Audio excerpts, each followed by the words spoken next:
ఈరోజు రాజీవ్ గాంధీ ప్రాంగణంలో కాంగ్రెస్ పార్టీ జాతీయ మాజీ అధ్యక్షుడు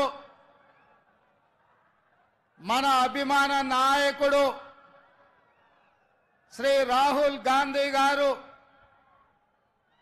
అఖిల భారత కాంగ్రెస్ పార్టీ జాతీయ ఎన్నికల మేనిఫెస్టోను ఈ తెలంగాణ గడ్డ మీద నుంచి విడుదల చేసి ఏ గడ్డ మీద నుంచి అయితే సెప్టెంబర్ 17 నాడు శ్రీమతి సోనియా గాంధీ గారు తెలంగాణకు 6 గ్యారెంటీలు ఇచ్చి ఈ తెలంగాణ రాష్ట్రంలో 3 రంగుల జెండాను రెపరెపలాడించిందో అదే గడ్డ మీద నుంచి మన అభిమాన నాయకుడు శ్రీ రాహుల్ గాంధీ గారు ఈ జాతికి 5 గ్యారెంటీలను అంకితం చేయడం ద్వారా జూన్ 4 తారీఖు నాడు రాబోయే ఎన్నికల ఫలితాలలో ఇండియా కూటమిని గెలిపించి జూన్ 9 తారీఖు నాడు ఢిల్లీలో ఎర్రకోట మీద మువ్వన్నెల జెండా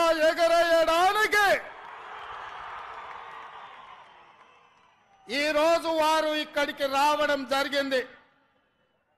మిత్రులారా, ఉత్తర తెలంగాణ నుంచి గోదావరి నది, దక్షిణ తెలంగాణ నుంచి కృష్ణా నది పోటెత్తి తుక్కుగూడలో సునామీని సృష్టిస్తే ఎట్లా ఉంటుందో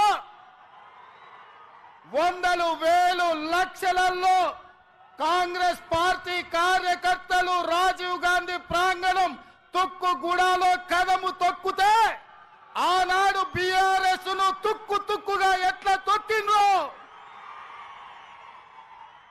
మళ్ళీ ఈరోజు అదే ఉత్సాహంతో, అదే ఊపుతో, అదే పట్టుదలతో ఈ తుక్కుగూడ నుంచి భారతీయ జనతా పార్టీని తొక్కడానికి కదం తొక్కినందుకు మీకందరికీ మనస్ఫూర్తిగా హృదయపూర్వకంగా నమస్కారాలు తెలియజేస్తున్న మిత్రులారా, 7 అంతస్తుల మేడ బలంగా ఉండాలి అంటే పునాదులు బలంగా ఉండాలి. తెలంగాణ రాష్ట్రమే కాదు, దేశ రాజకీయాలలో కాంగ్రెస్ పార్టీ అధికారంలోకి రావాలి అంటే కార్యకర్తల పునాదులు బలంగా ఉండాలి.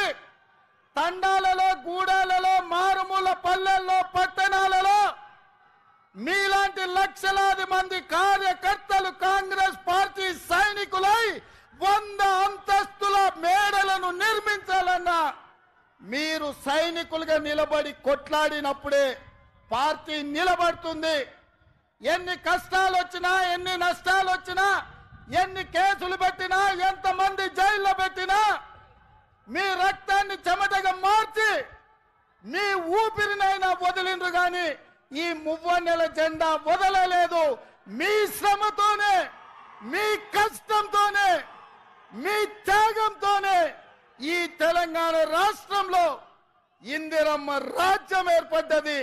ఇందిరమ్మ రాజ్యంలో సోనియమ్మ ఇచ్చిన సంక్షేమాలు 6 గ్యారెంటీలను ఇవాళ మనం అమలు చేస్తున్నాం. సోదరులారా, ఇవాళ మిత్రులారా, ఈ తెలంగాణ స్ఫూర్తితో, ఈ వైబ్రెంట్ తెలంగాణ నినాదంతో జాతీయ స్థాయిలో నరేంద్ర మోడీ గారు ఏదైతే గుజరాత్ మోడల్ అంటుండో గుజరాత్ మోడల్ మీద వైబ్రెంట్ తెలంగాణ ఆధిపత్యాన్ని చూపిస్తుంది, అభివృద్ధి పదం వైపు ఈ దేశాన్ని నడిపిస్తుందని ఈ సందర్భంగా సవినయంగా తెలియజేస్తున్న మిత్రులారా, ఇవాళ ఆలోచన చేయండి. భారతీయ జనతా పార్టీ వాళ్ళు మాకు అవకాశం ఇవ్వండి అంటారు. నేను అడుగుతున్న భారతీయ జనతా పార్టీ నాయకులను 10 సంవత్సరాల నుంచి మీ పార్టీ, మీ నాయకుడు నరేంద్ర మోడీ గారు ఈ దేశంలో ప్రధానమంత్రిగా ఉన్నాడు. నిరుద్యోగ యువకులకు ప్రతి సంవత్సరం 2 కోట్ల ఉద్యోగాలు ఇస్తా అన్నారు. 10 ఏళ్లలో 20 కోట్ల ఉద్యోగాలు ఇవ్వాలి. మరి ఇవాళ నేను అడుగుతున్న సిగ్గులేని కిషన్ రెడ్డిని పార్లమెంటులోనే ప్రశ్న అడిగితే 7,21,000 ఉద్యోగాలు మాత్రమే ఇచ్చినామని భారత ప్రధానమంత్రి నరేంద్ర మోడీ గారు సమాధానం ఇచ్చారు. 20 కోట్ల ఉద్యోగాలు ఇస్తానే 7 లక్షల ఉద్యోగాలు ఇచ్చినందుకు ఇవాళ నరేంద్ర మోడీకి ఓటేయాలనా నేను అడుగుతున్నా. రైతుల ఆదాయాన్ని రెండింతలు చేస్తామని మాట ఇచ్చిన మీరు వేలాది లక్షలాది మంది రైతులు ఢిల్లీ సరిహద్దుల్లో రైతు వ్యతిరేక నల్ల చట్టాలను తెస్తే 16 నెలలు సైనికులాగా పోరాటం చేసి 750 మంది రైతులు అమరులైతే కనీసం ఆ రైతులను పరామర్శించలేదు, ఆ కుటుంబాలను ఆదుకోలేదు. రైతులను చంపినందుకు భారతీయ జనతా పార్టీకి ఇవాళ ఓటేయాలనా నేను అడుగుతున్నా. 2022 వరకు ప్రతి పేదవాడికి ఇల్లు ఇస్తున్న నరేంద్ర మోడీ తెలంగాణ రాష్ట్రంలో ఎన్ని ఇళ్ళు ఇచ్చిందో లెక్క చెప్పి మీరు ఓట్లు అడగాలని నేను ఇవాళ బీజేపీ నాయకులను అడుగుతున్నా. ఇవాళ నరేంద్ర మోడీ గారు మతాల మధ్యలో చిచ్చు, ప్రాంతాల మధ్యలో చిచ్చు, భాషల మధ్యలో చిచ్చు, ఇవాళ వరకు చిచ్చు పెట్టి విభజించి ఇప్పటి వరకు అధికారం నిలబెట్టుకున్నాడు. ఇక ఇప్పుడు దేశాన్ని విభజించి చిచ్చు పెట్టి మూడోసారి అధికారం రావాలని కుట్ర చేస్తుండు.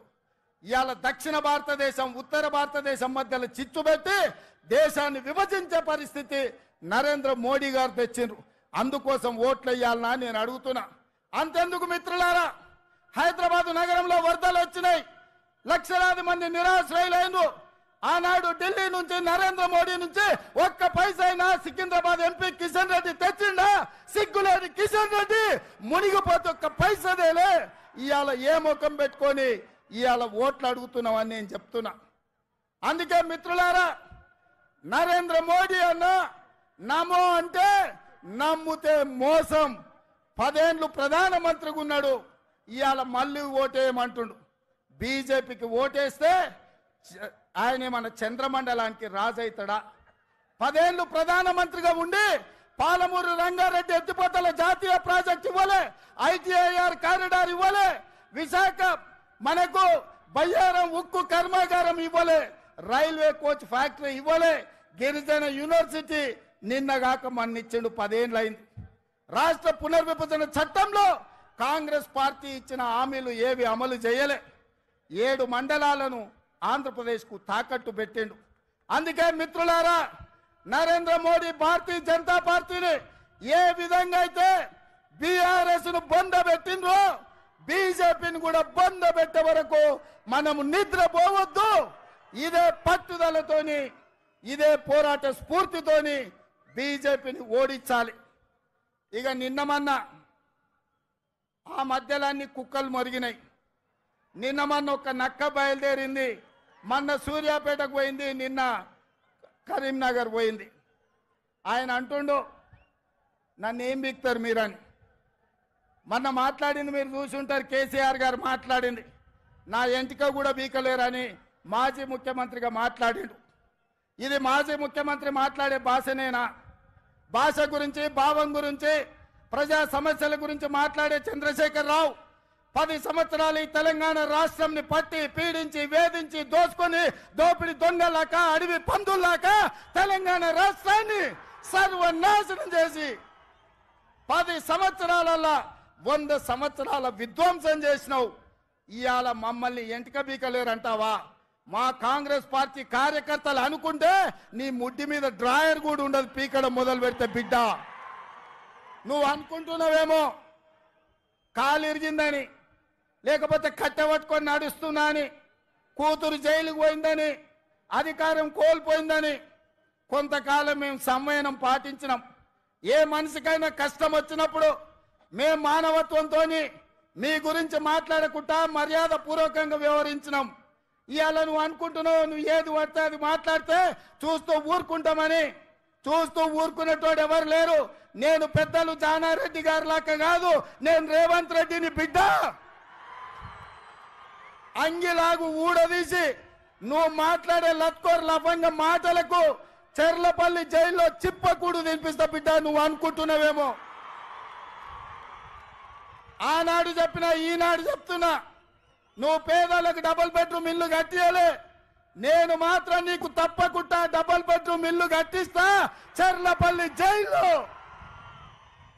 ఎందుకంటే కొడుకు కోడలు వస్తే యాడుండాలి, బిడ్డ అల్లుడు వస్తే యాడుండాలి, అందరు కలిసి చర్లపల్లి జైల్లో ఉండేటట్టు మీకు డబుల్ బెడ్రూమ్ ఇల్లు కట్టించే బాధ్యత మా లక్షలాది మంది కాంగ్రెస్ పార్టీ కార్యకర్తలు తీసుకుంటారని చెప్పి నేను ఈ వేదిక మీద నుంచి చెప్పదలుచుకున్నా.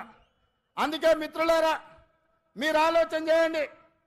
డిసెంబర్ 7 నాడు మనం అధికారం చేపట్టి డిసెంబర్ 9 నాడు ఆడబిడ్డల ఆర్టీసీలో ఉచిత ప్రయాణం, రాజీవ్ ఆరోగ్యశ్రీ ద్వారా ప్రతి పేదవాడికి 10 లక్షల రూపాయలు ఉచితంగా వైద్యాన్ని అందించే నిర్ణయాలు తీసుకున్నాం. ఇదే కాదు, మా మిత్రుడు పెద్దలు బట్టి విక్రమార్క గారు ఆర్థిక సమస్యలు, రాష్ట్రం సంక్షోభంలో ఉంటే, జీతభత్యాలు ఇవ్వలేని పరిస్థితిలో రాష్ట్రం ఉంటే ప్రభుత్వ ఉద్యోగులకు అదేవిధంగా పెన్షన్దారులకు 1వ తారీఖు నాడు జీతభత్యాలు ఇచ్చి రాష్ట్ర ఆర్థిక పరిస్థితిని గాడిలో పెట్టిండు. ఇదే కాదు, ఆడబిడ్డలను దృష్టిలో పెట్టుకొని కట్టెల పొయ్యితోని కన్నీళ్లతోని ఆడబిడ్డలు కష్టపడుతుంటే వాళ్ళ కన్నీళ్లు తూడవడానికి సోనియమ్మ మాట ప్రకారం 500 రూపాయలకే ఆడబిడ్డలకు సిలిండర్ ఇచ్చి ఆడబిడ్డల కష్టాలు తీర్చినాం. అదే కాదు, పేదవాళ్లకు ఇంటింటికి ఉచితంగా 200 యూనిట్ల పథకాన్ని అమలు చేసి నిరూపించినాం. ఇదే కాదు, ఇవాళ చంద్రశేఖరరావు గారిని నేను అడుగుతున్నా, ఆనాడు పల్లెల్లో, తండాలలో, గూడాలలో ఇందిరమ్మ ఇండ్లు 25 లక్షలు మేము కట్టించినాం. మా కోమటిరెడ్డి ఎంకన్నా చెప్తున్నాడు, ఇందిరమ్మ ఇండ్ల గురించి నువ్వు చెప్పాలి అని. మిత్రులారా, నేను ఇవాళ అడుగుతున్నా, 10 ఏళ్లలో సన్నాసి కట్టించిన, సోయిలేని ప్రభుత్వం కట్టించిన డబుల్ బెడ్రూమ్ ఇండ్లు ఎన్ని ఉన్నాయి? ఇవాళ మనం 4.5 లక్షల ఇందిరమ్మ ఇండ్లు 22,500 కోట్లతో ఖమ్మం జిల్లాలో మిత్రుడు పొంగులేటి శ్రీనివాసరెడ్డి ఆ శాఖలో మనం పనులు ప్రారంభించుకున్నాం. లక్షలాది ఇందిరమ్మ ఇండ్లు కట్టించే బాధ్యత మాది.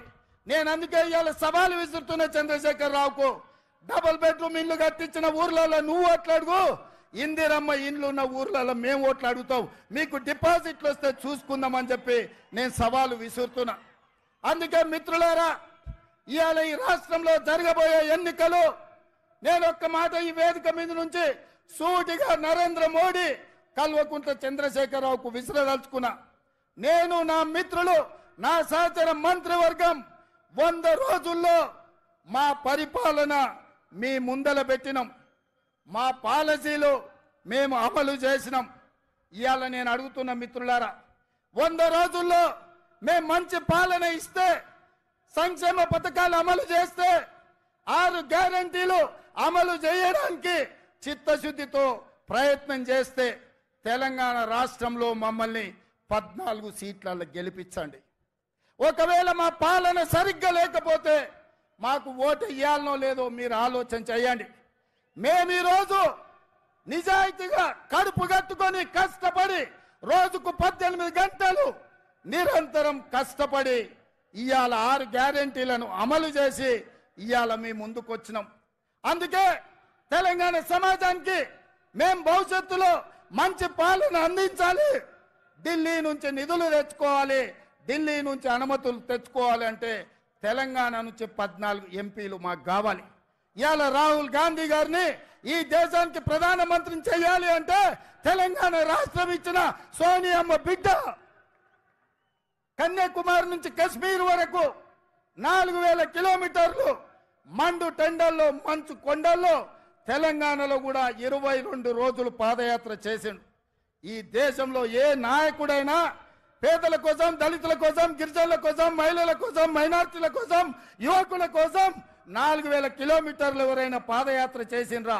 మన నాయకుడు రాహుల్ గాంధీ గారు మండు టెండల్లో, మంచు కొండల్లో కన్యాకుమారి నుంచి కశ్మీర్ వరకు పాదయాత్ర చేసి పేద ప్రజలకు అండగా నిలబడ్డాడు. ఇదే కాదు, మణిపూర్ నుంచి ముంబై వరకు 6700 కిలోమీటర్లు మొత్తం 25 రాష్ట్రాలలో ప్రజల కోసం ప్రాణ త్యాగం చేయడానికి సిద్ధమై పాదయాత్ర చేశాడు. మరి అలాంటి నాయకుడి దేశానికి ప్రధానమంత్రి కావాలన్నా హెలికాప్టర్లో తిరుక్కుంటూ విదేశీ పర్యటనలు చేసుకుంటూ గంట గంటకు డ్రెస్సులు మార్చుకుంటూ చెప్పిన అబద్ధం చెప్పకుండా జనాలను వంచిస్తున్న నరేంద్ర మోడీ ఈ దేశానికి ప్రధానమంత్రి కావాలన్నా ఈ దేశంలో ఉన్న యువకులారా మీరు ఆలోచన చెయ్యండి. ఎందుకంటే పదే పదే మోడీ గారు అంటున్నారు परिवार है कांग्रेस है। भैया राहुल भैया, मैं एक बात साफ साफ मैं कहना चाहता हूं, आने वाले चुनाव नहीं है, ये लड़ाई है। ये लड़ाई दो परिवारों के बीच का लड़ाई है। एक परिवार नरेंद्र मोदी परिवार, दूसरे परिवार गांधी परिवार। नरेंद्र मोदी जी के परिवार में ईवीएम है, ईडी है, इनकम टैक्स है, सीबीआई है। ये चार और नरेंद्र मोदी जी का परिवार है। हमारी परिवार शहीद हुए इंदिरा जी, हमारी परिवार शहीद हुए राजीव गांधी जी, हमारी परिवार जो प्रधानमंत्री राष्ट्रपति पदवी त्याग किए वीर वनिता सोनिया जी, हमारी परिवार देश के लिए जान का कुर्बानी देने के लिए तैयार हो गए राहुल जी, हमारे परिवार, प्रियंका जी, हमारे परिवार, लाखों करोड़ों कांग्रेस पार्टी कार्यकर्ता इस देश में देशभक्ति जितने लोगों को है सब हमारी परिवार। ये परिवार में देखेंगे नरेंद्र मोदी परिवार जीतेगा या गांधी परिवार जीतने वाले देश के लिए शहीद हुए परिवार इस लड़ाई में जीतने वाले हम देखेंगे। हम टक्कर लेंगे बराबर। नरेंद्र मोदी जी का परिवार से टक्कर लेंगे। ईवीएम को हरा देंगे, ईडी को हरा देंगे, सीबीआई को हरा देंगे, वैसे ही इनकम टैक्स वाले को भी हम हरा देंगे। इस देश को बचाने के लिए, संविधान को बचाने के लिए हम लोग कोशिश करेंगे। नहीं है तो ये देश बचेगा नहीं। संविधान को बदलने के लिए नरेंद्र मोदी साजिश कर रहा है। ये रोकने के लिए आपके साथ पूरा तेलंगाना खड़े रहकर आपके मदद में हम रहेंगे। इस लड़ाई में हम शहीद हुआ भी कोई परवाह नहीं है, हम आपके साथ ये जंग लड़ेंगे। आप सब लोग तैयार है? तैयार है? तैयार है?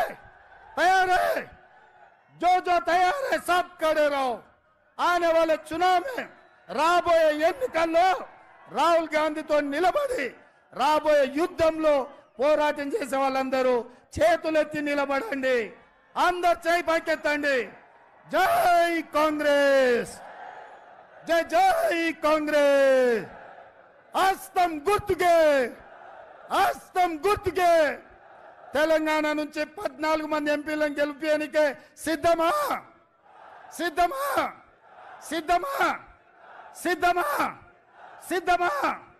జై కాంగ్రెస్, జై కాంగ్రెస్. ధన్యవాదాలు మిత్రులారా.